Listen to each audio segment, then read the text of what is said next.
All right, so greetings everybody. What's going on? Peace and power elevation. Be to all you beautiful folks out there. So this your girl Tiffany. I'm here live in effect. And I know you guys are enjoying y'all Thanksgiving dinner with your family. Y'all having a good time. Y'all probably somewhere watching the game. Y'all probably playing dominoes. You're probably playing spades. You know what I'm saying? You probably somewhere just talking a whole bunch of mess, probably smoking, drinking, whatever you doing out there. Maybe you just riding around. Maybe you just chilling. Maybe you're not doing anything. Maybe some of y'all ain't celebrating Thanksgiving. Hey, you know. But either way, I hope you guys enjoy yourselves. Now, today I want to talk about black codes. So the black code that came about in 1865 was in Mississippi. That was the law. Okay. And it came about on November the 24th of 1865. And so basically, when you deal with the concept about black code, this explains how the behavior of African Americans come about in present time and why blacks was not able to have their own resources or to own properties. This here shows that we are a byproduct of those who have been affected by not only slave codes, the fugitive slave law, the Jim Crow law,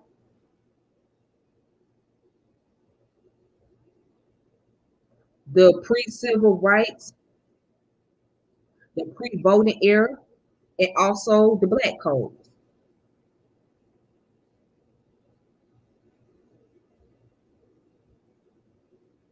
Now, a long time ago, I remember listening to someone. She made a statement on her Facebook video. She said it has not been that long ago. It has not been that long ago since we've been freed. She mentioned that you have to pull back the layers. You got to pull back the layers to find out what is going on, find out why people behave the way they do.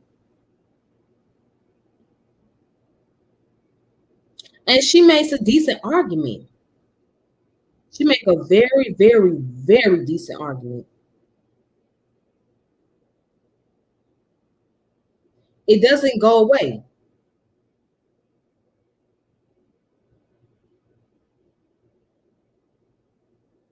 We have been affected by this. And however, there are those of us who will be able to change just by being able to learn from those experiences and become better. And then there are those of us who's not going to change because we are affected by it. And this is why I tell people, and I say this all the time, epigenetic is very important to study. It's very it's very important to study epigenetics. Why? Because what we will learn that we will see how our people was damaged by the Black Codes Law. And we'll see how these things has affected people from generation. It has become a pathology. If we look at Dr. Joy DeGruy book, The Post-Traumatic Slave Syndrome, it breaks all this down. Basically, what she's talking about is not only psychology, but epigenetics.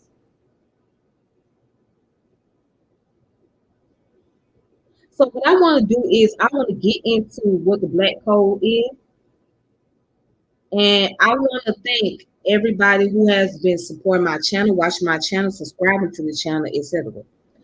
So I may not get many views on here because of the fact that today is Thanksgiving, or what I would like to call Commemoration Day. But this to show the history. All right. So real fast. So what I want to do is go into what the Black codes are.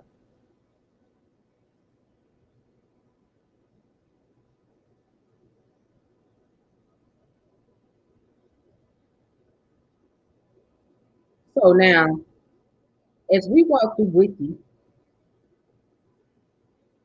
Here's the introduction. So, black codes, sometimes called black laws, were laws governing the conduct of African Americans, free and freed blacks. In 1832, James Kent wrote that in most of the United States there is a distinction in respect to political privileges between free white persons and free colored persons of African blood, and in no part of the country do the latter, in point of fact, participate equally with the whites in the exercise of civil and political rights.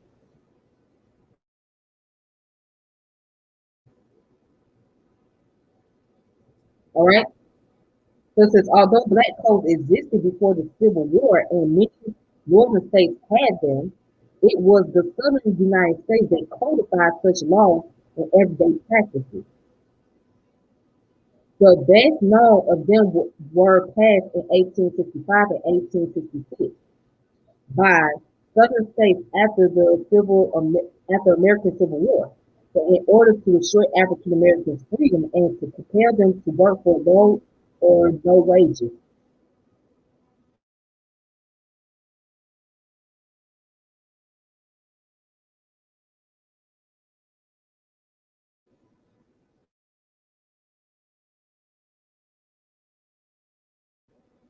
All right, so the question comes, since they made these laws, basically the laws were to what? To keep African Americans from making money and from really getting the freedom that they deserve. So basically they wanted black folks to work for little to no wages. But they didn't really want black people to own any property, have any control of nothing. So the question becomes, well, what was freedom like? Were these people really free like they thought they were? And if so, why there was so much restriction placed on them? Why there's so much restriction placed on them if they were considered to be free? What did freedom really look like for them? We gonna find out. What's going on, Big Creek Money? I hope everything going well with you. But let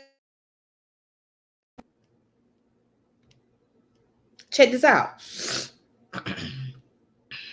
So it says, since the colonial period, colonies and states had passed laws that discriminate against free blacks. In the South, these were generally included in slave codes. The goal was to suppress the influence of free blacks, particularly at the slave rebellions, because of their potential influence on slaves. Right? And it says restriction included prohibiting them from voting. That's in North Carolina, had allowed this before 1831. Bearing arms, gathering in groups for worship, and learning to read and write.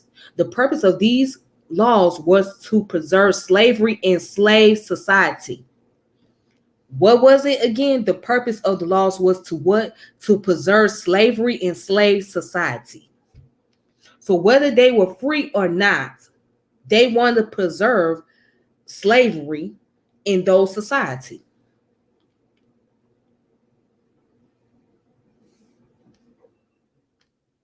But let's go a little further down.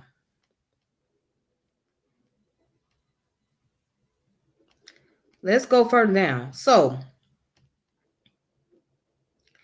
it says in the first 2 years after the Civil War, white dominated Southern legislators passed black codes modeled after the earlier slave codes. The name black codes was given by Negro leaders and the Republican organs, according to historian John S. Reynolds. It says black codes were part of a larger pattern of whites trying to maintain political dominance and suppress the freedmen, newly emancipated African Americans. They were particularly concerned with controlling movement and labor of freedmen, as slavery had been replaced by a free labor system. Now it says, although freemen had been emancipated, their lives were greatly restricted by the black codes. The defining features of the black codes was broad vagrancy, a vacancy law, which allowed local authorities to arrest free people for minor infractions and commit them to involuntary labor. This period was the start of the convict lease system, also described as slavery by another name by Douglas Blackmun in his 2008 book of this title. And the vagrancy law date to the end of feudalism in Europe, introduced by aristocratic and land-owning classes. They had the dual purpose of restricting access of undesirable classes to public spaces and ensuring a labor pool. Serfs were not emancipated from their land. All right, so what is vagrancy? Okay, vagrancy or vagrancy. Again, I tend to mispronounce words, so please forgive me. So basically, that word means dealing with those who are homeless. Okay, so there was many freemen and free people who were homeless after the Civil War, after the Reconstruction period. Now, during this time period, they were promised 40 acres and a mule. Okay, they were promised that. But when that slave code, I mean, not slave code, when the black codes came into existence,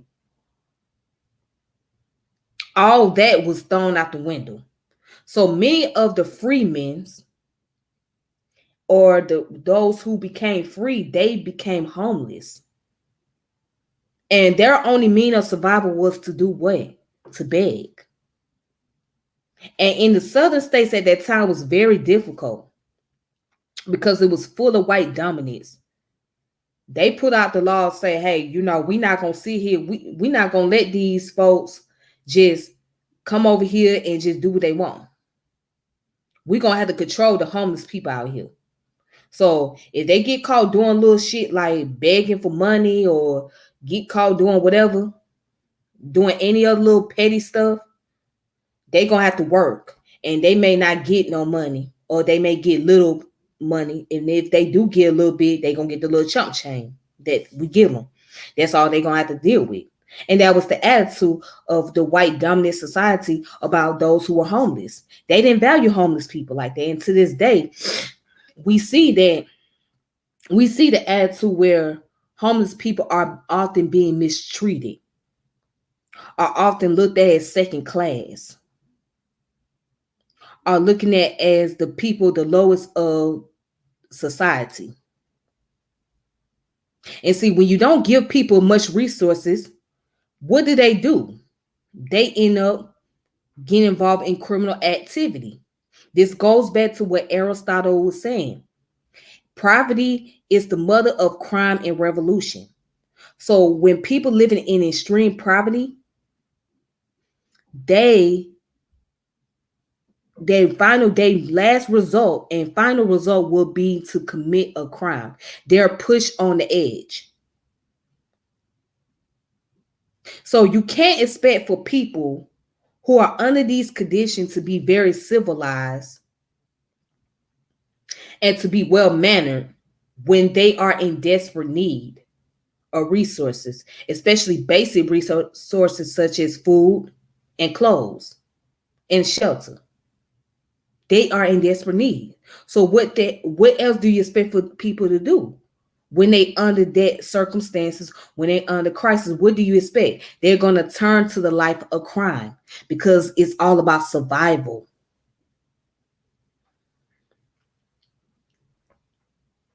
But now let's go ahead and continue on.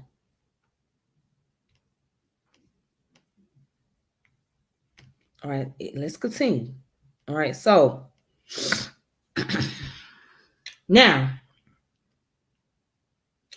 it says the southern states, right, before the Civil War, black codes in the antebellum South strongly regulated the activities and behaviors of black, especially free blacks who were not considered citizens.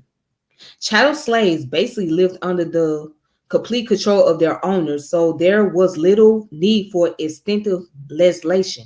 All southern states impose at least minimal limits on slave punishment. For example, by making murder or life threatening injuries of slave a crime, and a few states allow slaves a limited right of self defense. As slaves could not use the courts or sheriff or give testimony against a white man in practice, these meant little.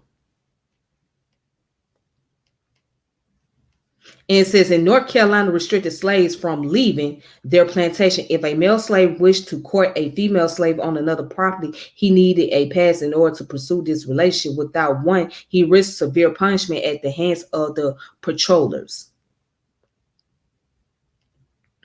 And then it goes on to talk about free blacks presented a challenge to the boundaries of white dominated society.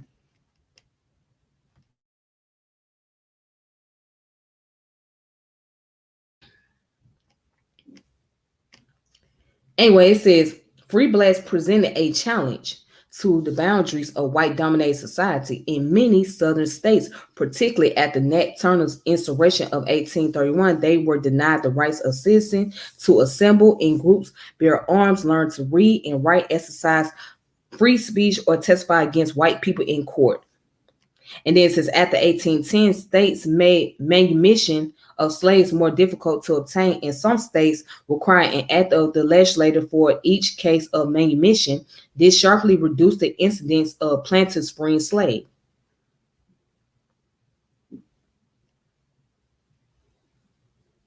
Now, we're going to go down, we're going to look at Mississippi, because this is what really about. Let's look at Mississippi for a moment.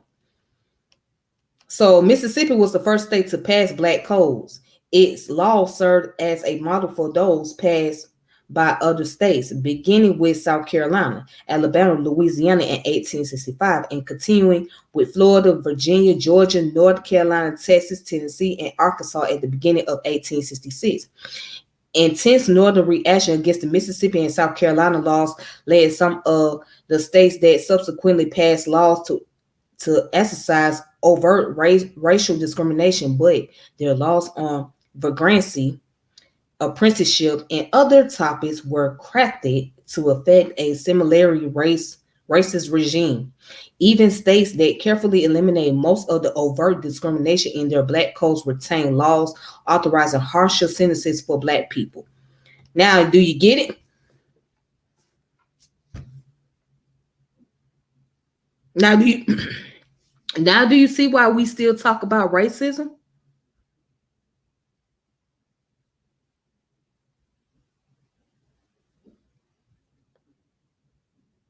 Because in order to understand the present, you have to deal with how things were in the past. Now, we're not under these laws anymore, but guess what? We're still dealing with the aftermath.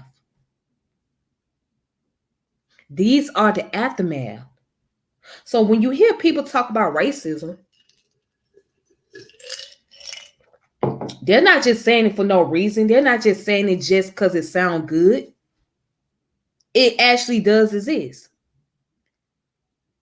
It's practiced differently from how it was back then. The mentality is still there. The psychology is still there. The behavior is still around. But we don't want to hear this, right? The main thing people like to say, let the past be the past. No, you can't let the past just be the past. Because the past is what affects your outcome and your view on life. And as I said in the beginning, there are those of us that can study things like this and we can bring about change within ourselves and learn from it. Then there are those of us who's not going to change. And that is the sad truth. Now, this is not to make justification or excuse for people's behavior and what they're doing, but we have to look at how the past situation and what the past generation had to go through and how it affects us up to now as a people collectively. Now, don't talk about, oh, well, I'm not affected by it. No, you're not going to be affected by it as an individual, But by you being part of the collective, you're going to be affected because you belong to a group of people that has dealt with this oppression. You come from a descendant of the people that dealt with this, that had to go through these laws.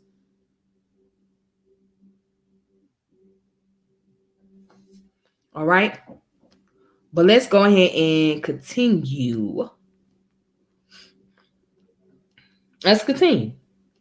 So it says Mississippi was the first state to legislate a new black code after the war, beginning with an act to confer civil rights on freemen. This law allowed blacks to rent land only within cities, effectively preventing them from earning money through independent farming. It required blacks to present each January written proof of employment. The law defined violation of this requirement as vagrancy, punishable by arrest, for which the arresting officer would be paid $5 to be taken from the arrestee's wages. Provision akin to fugitive slave laws mandate the return of runaway workers who would lose their wages for the year. And amend version of the vagrancy law included punishment for sympathetic whites. And it says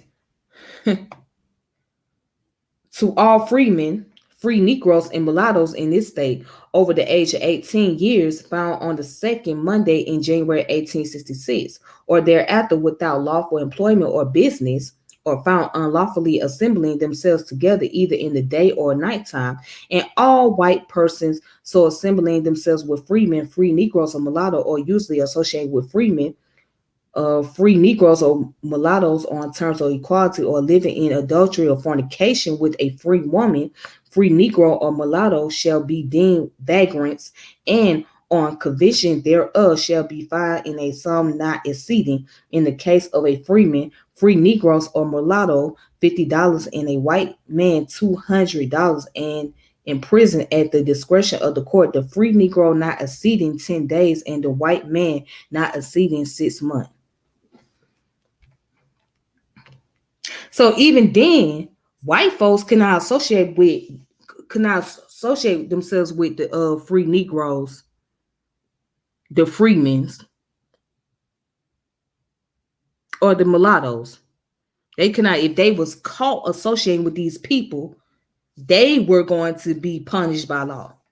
And see, the main thing, the main control, the main reason why the law was in effect like this was to have power, because they were afraid that black people were going to become more rebellious.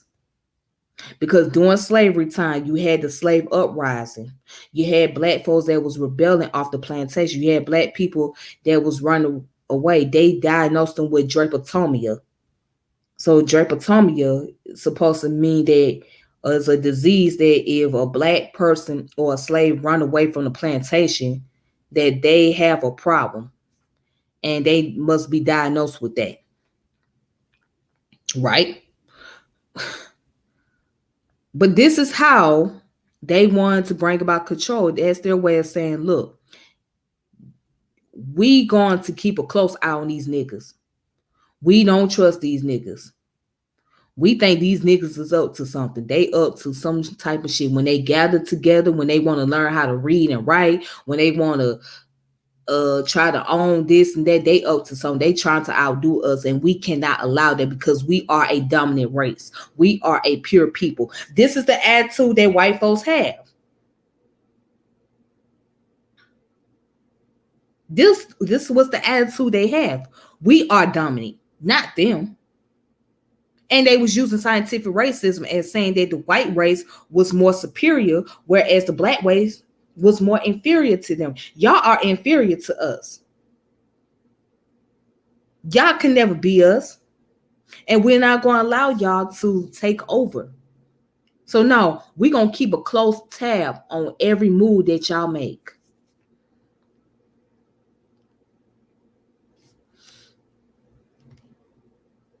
We're going to keep a close tab on every move that y'all make. That's the attitude of how the white folks thought in the South.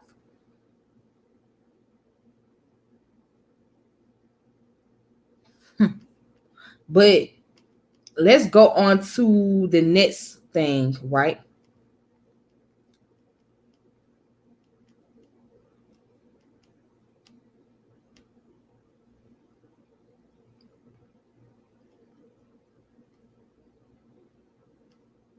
All right, so it says whites could avoid the code's penalty by swearing a pauper's oath.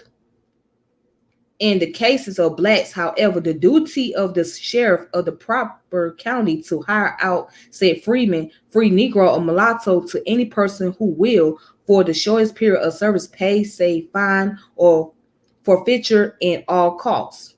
The laws also levied a special tax on blacks between the ages 18 and 60. Those who did not pay could be arrested for vagrancy. Again, vagrancy deals with being what? Homeless. Basically, that's all it is. So imagine you get arrested. Imagine you get arrested for being fucking homeless. Imagine you get arrested because you ain't got no damn resource. You ain't got nowhere to go. You out there, you wandering in the streets. You just wandering around in the streets. You ain't got no goddamn where to go. You ain't got no place to live. You just wandering around. You just laying there. You get arrested just for not having shit. But these laws tell you that you can't really have shit. So there's no win in the situation. There's no win for you not having something, and there's no win when you're not allowed to have something.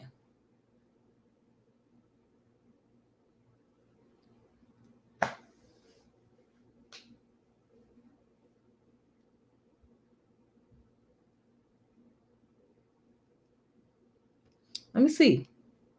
I don't know how your channel popped up on my time. I'm glad I caught this live. Is a sign. Well, thank you for coming through. I'm glad that my channel popped up on your timeline. I'm really glad. So, well, thank you for coming through, and I hope that you can gain some lesson from this. You know, I really hope you gain some information, and I appreciate you stopping by. So maybe you can share it with somebody else. Yes, I appreciate you, and I'm glad that God gave you a sign. That's the only thing I can say. I'm glad. Thank you. Wow. See, that's interesting. Somebody came along and said that my channel popped up. I'm glad. I'm thrilled by that. I'm very happy that I was able to somehow come on over there and be some type of inspiration. I'm happy for that. But yeah, get back to the point. So getting back to the point. So right down here, it says another law allowed the states to take custody of children whose parents could or would not support them. These children would then be apprenticed to their former owners. Masters could discipline these apprentices with corporal punishment. They could recapture apprentices who escaped and threaten them with prison if they resisted. Other laws prevented blacks from buying liquor and carrying weapons. Punishment often involved hiring out the culprits' labor for no pay. Mississippi rejected the 13th Amendment on December 5th of 1865. General Oliver O. Howard, national head of the Freedmen's Bureau, declared in November 1865 that most of the Mississippi Black Code was invalid. So now, again, if you guys want to read on this, you guys can just look it up on Wikipedia about the black codes. But yeah, that's just how the law were back then. It was very harsh. You know, it was a lot of harsh punishment. It was a lot of harsh punishment back then. I mean, that just, and you know what? This is a good topic to bring into the conversation about the inner city, the ghettos, the projects, and all of that, how that took place here in America and the formation of that. This will be one of the main topics. Why? Because it leads to that point of living condition and people's behavior and environment and how the environment has influenced them.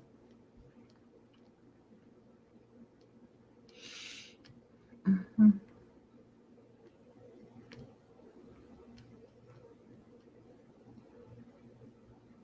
All right, so right here,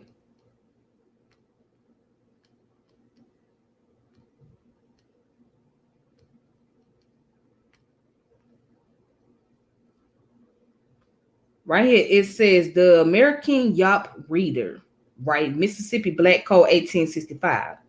So you can go on this website and basically it's pretty much stating everything that I said before on Wikipedia about the Mississippi Black Code 1865. All right, so here go the vagrancy law, right? Section number 2 and section number 7. All right, section 8 then talks about the civil rights of freemen.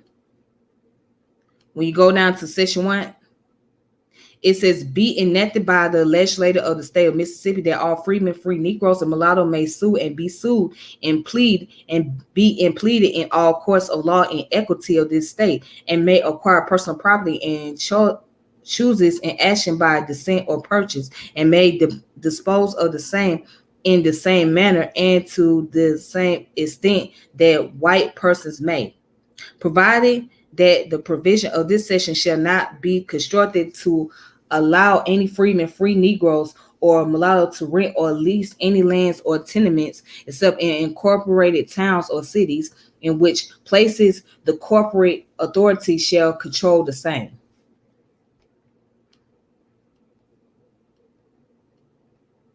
All right.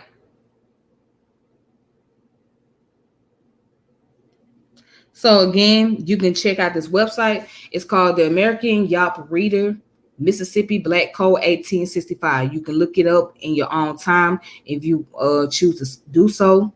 So what I'll do is I'll put this in description link for you guys to read into. Okay.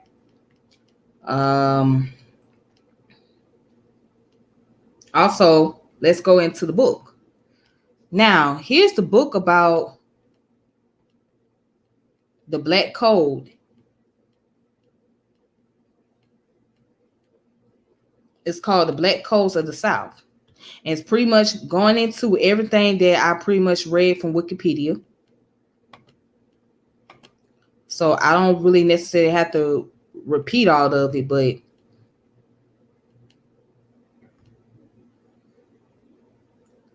let's see.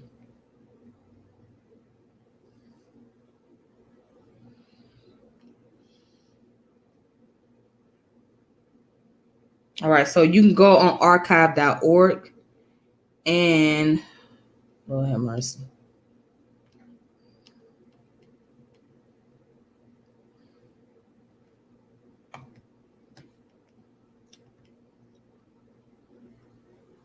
It's called The Black Codes of the South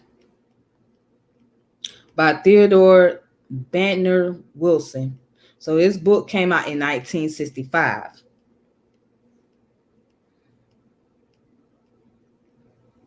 Okay. So it talks about the slavery and the free Negro, the emergence of an institution, the year of emancipation, convention and Black Codes of 1865. All right, that's chapter 3. So let's go to chapter 3. Hey, Centavo, how you doing? I hope everything going well with you. I hope you enjoying your family. My back is killing me.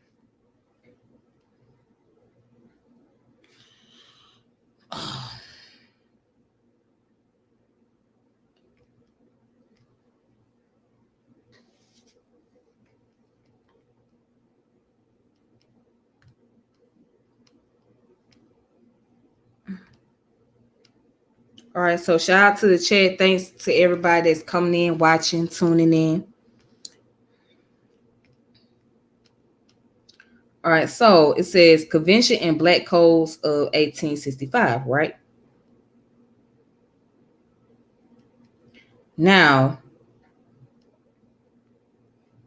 it says well before the end of the Civil War, Constitutional Convention met in the occupied portion of Arkansas, Virginia, Louisiana, Tennessee, renounced the cessions of those states and declared the abolition of slavery. The Virginia Constitution provided in Article number 4, that the apprenticing of Negro children should be under like condition for apprentice white children. Although the Arkansas Convention passed a special ordinance which forbade the future immigration of Negroes. It showed an interest in the protection of freemen already within its boundary or its borders by declaring that indentures should be made for no longer than 1 year and only while in a state of perfect freedom and on condition of a bona fide consideration received.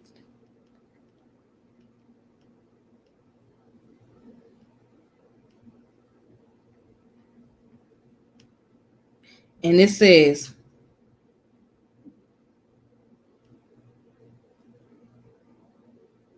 in the excitement of the war, little controversy attended the action of these early convention. Early in May of 1865, President Johnson recognized the newly reconstructed governments of those states. So, with the exception of Texas, which delayed until 1866, the others, while Confederate states held their constitutional convention in the summer and fall of 1865. These aroused considerably more interest than the earlier ones had. The attitude of Southerners to the convention varied greatly. Some shared the sentiments of J.B. Moore, a lawyer and former slaveholder who became a delegate to the Alabama Convention. He wrote in his diary, May 21st, 1865, went to Leon for dinner, then to Skinner's Strat all night, met there Peters, Dr. Anderson, Judge Watkins, and Skinner, all strong Union men. Maybe we didn't give it to secession. So May 23rd, a large meeting assembled today, all jubilant at the idea of getting back in the Union. The resolution was strong for a reunion were unanimously adopted. Probably a much larger number felt a good deal like the South Carolinian who wrote to a friend. I thought at the close of hostilities that politics would afford but little interest to us, yet I found myself concerned about the approaching convention and would like to see our best men sent there. It should be full of dignity and wisdom while recognizing the necessity which we must submit. I hope there will be shown no disposition to recant, but rather to ratify and confirm our action of the previous convention and just and right. The Constitution will, of course, have to be remodeled to suit present condition of things. We must now help to govern the country and rid ourselves of this wretched military tyranny. So as we can see here, there was debates and there was disagreements with the laws that was taking place, and the how the convention was running. So some Southerners was agreeing, and then there was those who were feeling some type of way.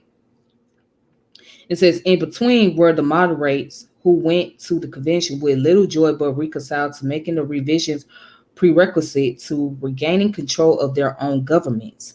After the extremists had expressed their feelings in the auditory typical of the times, the moderates carried the day.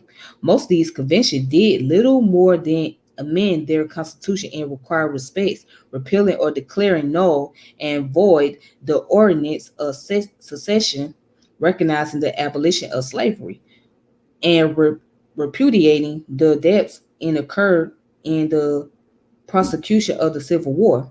Several of them, however, did direct the next legislature to enact measures to guarantee to Negroes protection of property, person, and property. In doing so, Mississippi, in the first of the post-war convention, inserted into its constitution the Declaration. The institution of slavery had been destroyed. The legislature at its session shall provide by law for the protection and security of the person and property of the freemen of the state, and guard them and the state against any evils that arise from their sudden emancipation. Now, it sounded good in the book, right? But check this out. As they had done for generations, other southern states copied to a considerable extent the policy and even the language of the first state to make a new departure in regard to Negroes. The Alabama and Georgia Constitution employed phrases identical to Mississippi and guard them and the state against any evil that may arise from their sudden emancipation. To some persons, this lent substance to the charge of Carl Schurz that the South was compromising to introduce some system intermediate between slavery and free labor. This language, he had said of the repeated phrase, is not without significance. Listen, this language, he said, of the repeated phrase is not without significance. In other words, it holds no purpose. It serves no purpose. So how are you protecting people from evil when they constantly deal with threats on their lives because of the fact that they're just freely roaming around and they don't have any resources available? And then the laws are really preventing them from having or gaining access to the resources they need. So so what from what I'm reading and from what I'm seeing, it's a lot of contradiction. So the laws say, hey, we're going to protect these Negroes from against any evil. We're going to make sure they are fully protected by law. But in the same token, their lives are being threatened if they are caught basically being homeless and being somewhere that they're not supposed to be.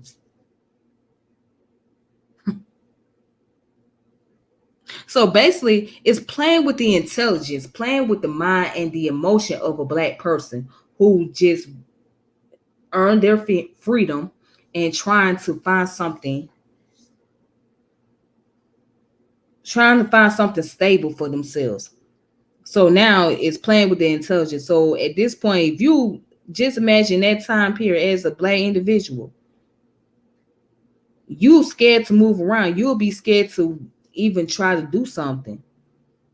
You'll be scared to even try to find somewhere to stay until you can get yourself established. All because of how intense the law were. And they were looking to either lynch you, either throw you in jail, or have you working on the field for little to no money. And for a long period of time.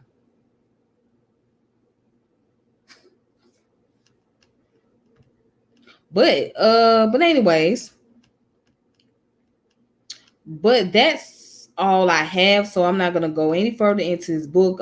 You guys can, if you guys want to check it out, just go to archive.org, right?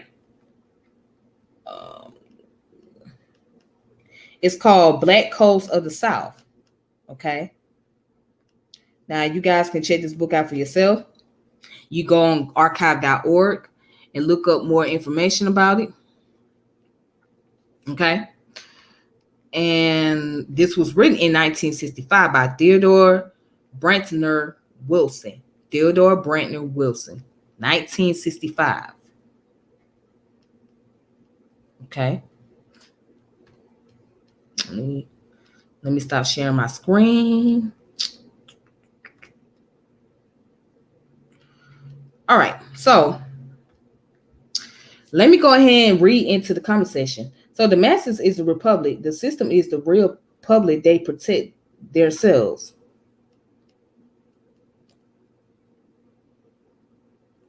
Right. The system is going to protect itself. The system is going to protect itself regardless. And that was the thing. The system was trying to protect itself because they felt like black people was trying to find a way to bring about rebellion. They felt that black people was trying to overturn the system. And they figured that, well, we're going to have to find a way to control their behavior, to keep them from trying to dictate the government, trying to dictate the system. And anybody that's associated with these type of people, they're going to be punished to the full extent of the law, because now they feel like you are what's the word that I'm looking for?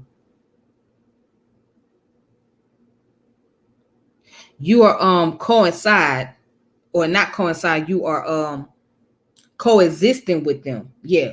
So they feel like the people the people they associate with Negroes, free Negroes, mulattoes, etc. They are in cahoots with them. They are in cahoots, or they're trying to come up with a plan to bring about some type of uprise against the system.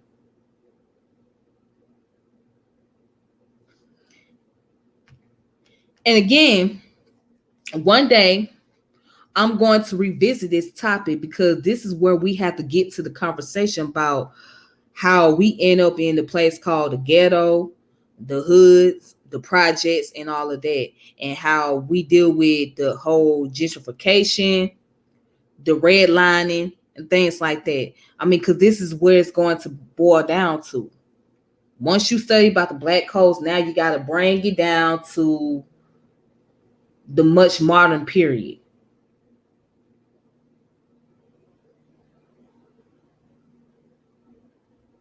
All right.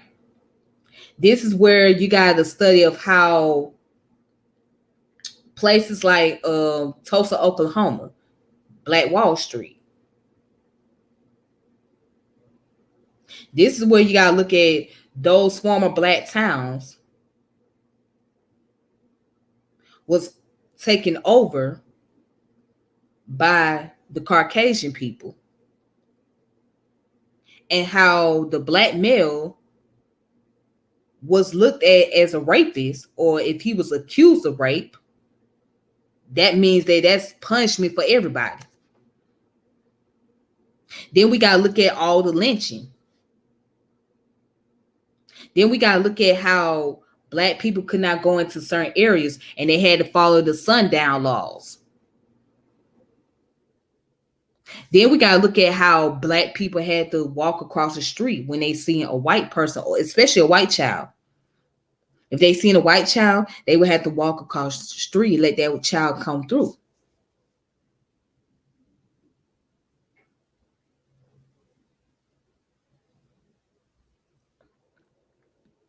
We got to look at the Emmett Till situation,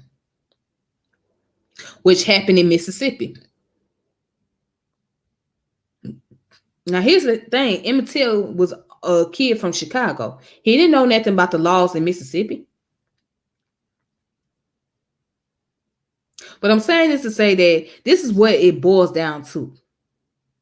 It was like this particular black code law has a way of repeating itself in different decades.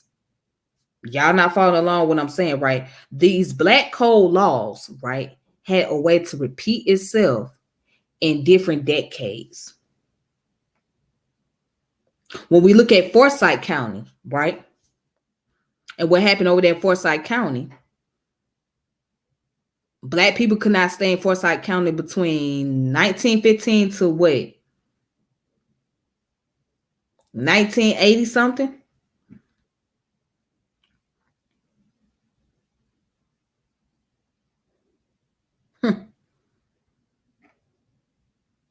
I mean, 1915, black folks was ran up out of Forsyth County. All because of black men were accused of being rapists.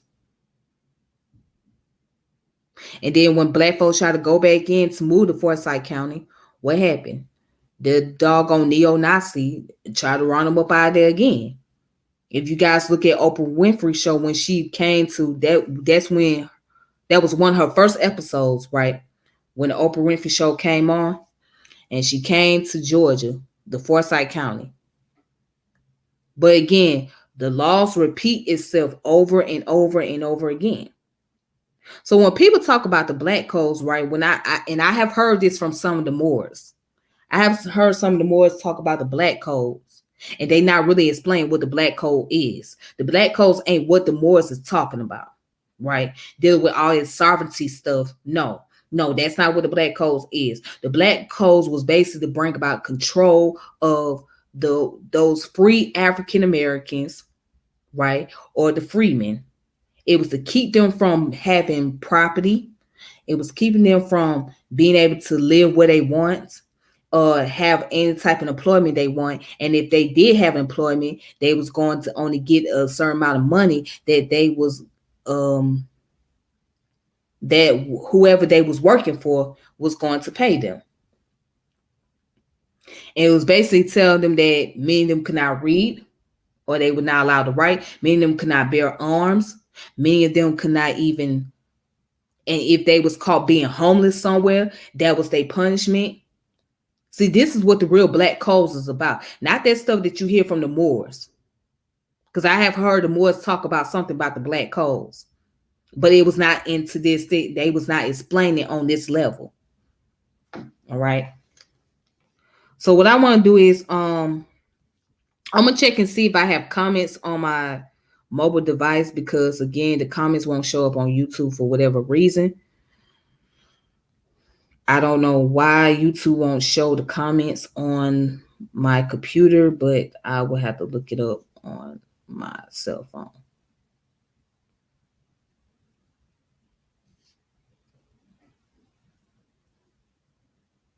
Okay. Now, all right, so here's one comment. So somebody put, that's funny because you hear a mulatto is a Indian and a white person, and it's really a Indian and a Negro. Yes, a mulatto is, yeah, it's somebody that could be Indian and Negro mix. And also a mulatto can be a person that is half white and half black. Okay. So somebody that's anybody, so pretty much anybody that's mixed with Negro in them are considered as mulatto. So whether they be Indian and black or whether they be Caucasian and black, they are considered to be mulatto. That was the terminology that was used during that time period. So yeah. Let's see. I guess that's all the comments that I see on here.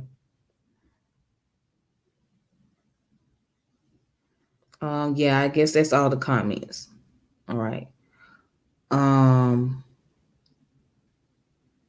Yep, that's all the comments.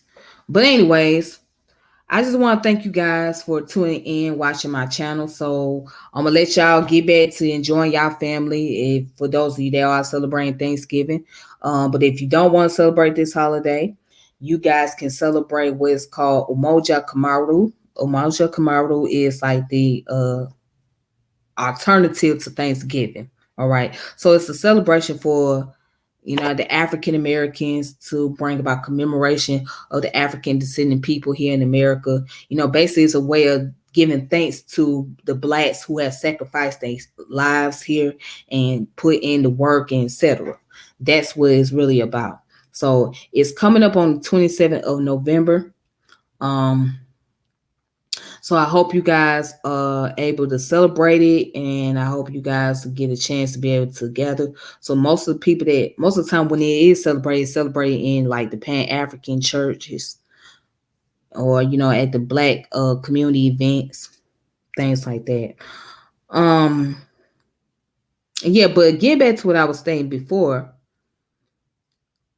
we are the byproduct of black codes, slave codes, Jim Crows, the pre-civil right era, the Jim Crow period, the Reconstruction era.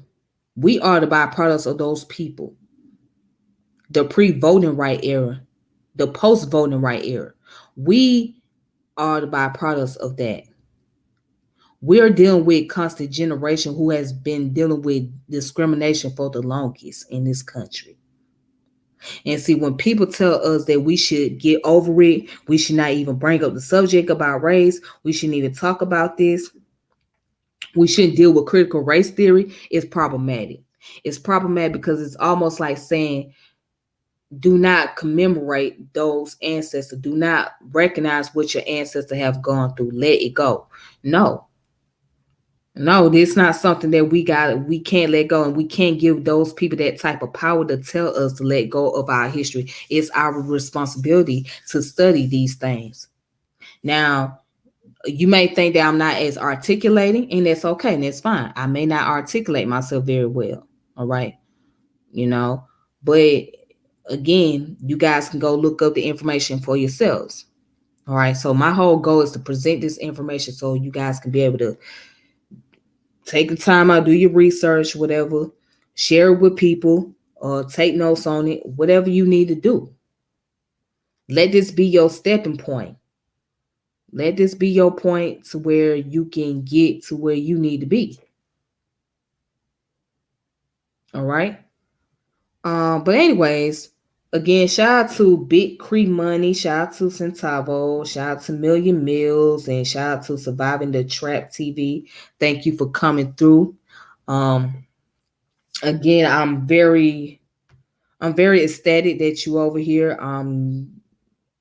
I feel very blessed that you came through. I guess it was a calling for you to come in. I don't know. I can't really say, but but hopefully you can come back through and you can check out my videos. You can check out more information that I put out here. Um, check out all the previous videos that I have done, and make sure you share the channel, like the channel, subscribe, whatever you gotta do. All right. And to next time, I will be back with more information and I will keep you guys posted. But again, y'all take it easy on yourselves. Please be safe. Enjoy your family. Enjoy your meals. Watch your little game. Play your little dominoes. Play your little spades. Play your tonk.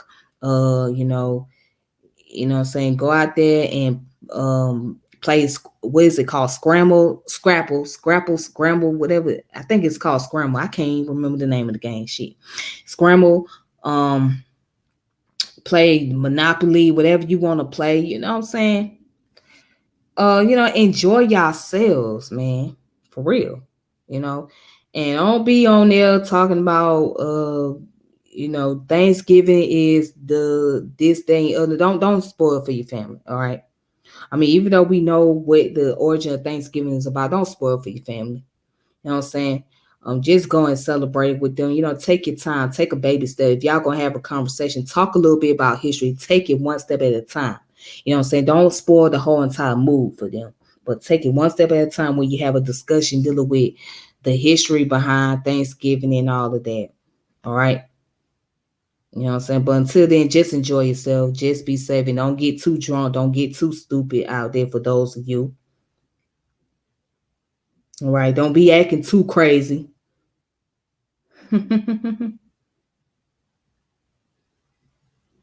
Yeah, don't be acting too crazy though. Don't be doing nothing that I wouldn't do. Okay? Because the popos out here watching. The popos be looking for a reason to do something to us. I'm just saying, you know what I mean? So just be on the lookout for that. Be mindful of that though. But other than that, y'all take it easy, man. Let me go ahead and get off of here. And I'll talk to y'all later. I'll be with y'all again. All right, much love to you too. All right, peace.